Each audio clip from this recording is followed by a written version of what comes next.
Hey guys and gals, Narry here from Drake Me Gaming and Stuffy Mods. What are the Gaming Dragon? Today I'm coming back at you with Let's Play episode of Fatal Force. So y'all, let's go ahead and jump right back into it, shall we? Alarm chain, you're up, and let's go. What a coincidence, Narry. Huh? Me? Yeah. I need you to watch over someone in this room, since its owner apparently can't control himself. Wait, what? Anyway, Narry, I've got stuff to do at the academy. See you later. Okay, take care, Gwen. Well, that's settled. I'm heading out too. Alright, Narry, just stay with him for now. Calls if he wakes up. Got it, but why does Mickey look so upset? Huh? What do you mean, kiddo? I'm not. I see. Anyway, I need to find Zearu. He's hiding somewhere. Oh, in child form again, huh? You okay, Mickey? Huh? Me? Good. Alright, Narry, just for today, stay in Mickey's room with him. You'll understand who he is once you're inside. I'll explain later. Okay, sounds serious. You can count on me. Thanks, Narry. Mickey, come with me. Fine. Draveyar and Mickey left to look for Zearu. Meanwhile, Narry stepped into the room. Oh, sweet. Yep, someone's exercise-focused. Narry was startled to see another werewolf lying in Mickey's bed. He pulled up a chair and sat beside him. Geez, another stranger. This reminds me of when I first got here, back when I was still human. Unconscious, helpless. Draveyar even changed my clothes. Naked, huh? Out of curiosity, Narry slowly pulled down the blanket. Damn, his body's built. No wonder Draveyar didn't let Mickey stay here. For some reason, I feel... No, I need to put the blanket back. But it wouldn't hurt to admire for just a second, right? Okay, I'm done. When Narry went to cover him again, his hand brushed against the werewolf's. Suddenly, visions flashed through his mind. What is this? Draveyar? Black? Mickey? Who are you? Drone? Tony? No! He snapped back to himself, trembling. What the hell just happened? My head. I know your name. Raleigh. The werewolf's eyes opened. He stared directly at Narry. You're awake? Hey, are you okay? Hello? Oh, goodness. Suddenly, the werewolf lunged, pinning Narry down. Huh? Shit, let me go! Wait, what are you doing? Stop! Stop! Let me go! Raleigh! The werewolf said nothing, then collapsed on top of Narry, unconscious again. He's heavy, damn it! I should move him before anyone walks in and thinks I'm the one being, graped.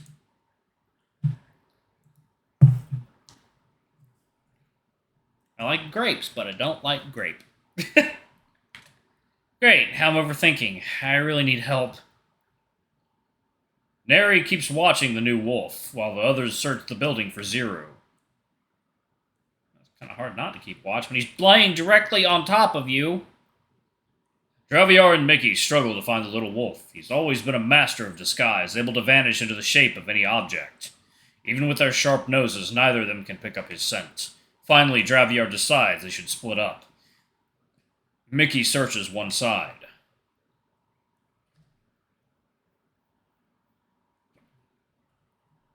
Meanwhile, in the woods near the cafe, Draveyar keeps looking until he hears a voice, a familiar one. What the hell? Konakatoina, Dikatarina, Anayumi Konayumi Ipai Arukito. Yay! He sings with innocent joy. He really is in child form. And Antutimo Daisuke Doraemon. Yippee! Draveyar approaches slowly. Zearu, come here. Why are you out here alone? To enjoy the forest, yay! Alright, come here. We want some candy. Me! He wags his tail and tosses aside his strange costume. Draveyar crouches down and gives him a faint smile. I'm not sure, but I guess I'll try it anyway. Brave by daylight, fear by night. I summon thee, the fearless might, the dark one who walks the endless night. Nothing. Yippee! Candy! Didn't work, huh? Guess I'll have to wait until you're in your true form. Let's go home, Zearu. There's plenty of candy there. Yay! God, he's so adorable. Draveyar rises and starts walking back, Zearu trailing behind him. For a while, the woods are calm. Then, silence. Too much silence. Draveyar stops. He turns. Zearu was gone. What the? Zearu, stop playing games and let's go home! The air grows heavy. A familiar voice cuts through the stillness, low and mocking.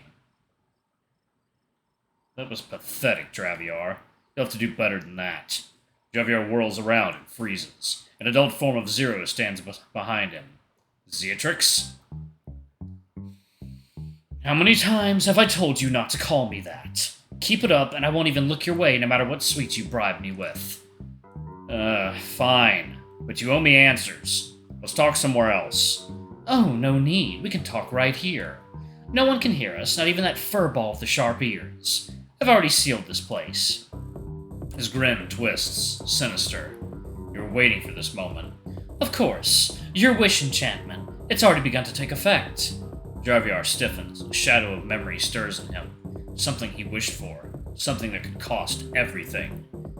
You look unsettled. Don't be. Take your time. Ask me one question at a time. Steadying his breath. Fine. My first question. What did you do to me?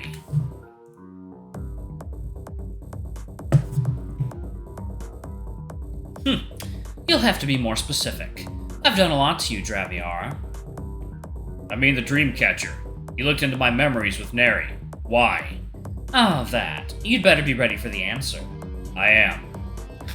When I first met you, I felt a strange familiarity, like the presence of the one who banished me here.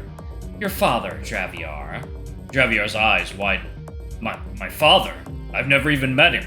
I only knew my mother. I saw your memories. Your mother whispered his name when you were a child. You're his pup. No wonder I felt that sting of recognition. As for Narry, he only tried to save you. I gave him the path, but the choice was his. Don't pin that on me. So that's why you've been following me all this time. Not exactly. Honestly, I'm happy with the way things are now, compared to my previous life. I'm grateful for that. And I'll protect it, even if it costs me my life. Draveyar looks at him, surprised by the sincerity. At the same time, guilt weighs on him. Zearu. Well, you've got your answer. Now for my reminder, Draveyar. Reminder? Your wish enchantments. They're taking a dangerous turn. What do you mean? There's a new werewolf in the cafe today. I don't know if these wish enchantments are attracting more than you bargained for. My concern is Narry's safety, Draveyar. I know. I warned you. Drawing little stars here, it might draw others, too. Things you can't control. I know. And as for... I'm not sure we can hold him much longer. Worst case, we might not have a choice but to... I know.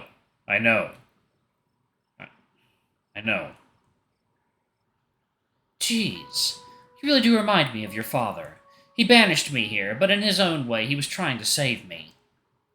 To give me another chance. Now you're doing the same, but instead of banishing, you've kept Link in your pack. And I suppose you've already met your uncle. My uncle? Salazar, your father's twin brother. And let me guess, he told you you're not ready yet. How do you... Never mind. You've predicted all this, haven't you? Can't blame me. That's my specialty. Which is why I've got a proposal. Regarding Narry. Narry? If you let me train him in combat and spellcraft, you won't have to worry about his safety. Train him? Why would he need... You're so naive, Draveyar. You have no idea what's coming. If you really care about Narry, you'll understand this is the only way. And I'm supposed to trust you after everything? Trust me or don't, but it would be a waste. Narry has something none of us do. What are you talking about? Narry's just an ordinary werewolf. Are you sure about that? You're all still alive because of him.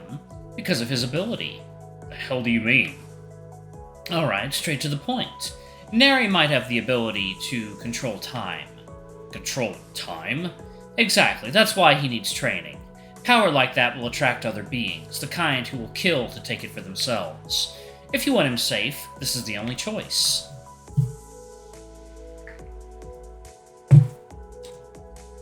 Fine. Very well, Zearu. But be gentle with him. Don't worry, leave him to me. Soon you won't have to protect him at all. Hope you're right. The two strike a deal, bound by the shadow of what's to come. Side by side, they return to the cafe. They had no idea the danger already closing in. Everything was about to change.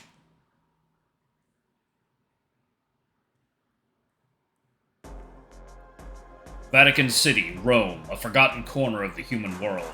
Inside an abandoned building, the air was thick with dust and the faint scent of burned wax. A few candles flickered against the cracked walls, their flames stretching shadows into monstrous shapes. Something ancient stirred in the gloom, its presence palpable even in the silence. The heavy door creaked open. A man stepped inside, foolish or perhaps fearless, walking straight into the darkness.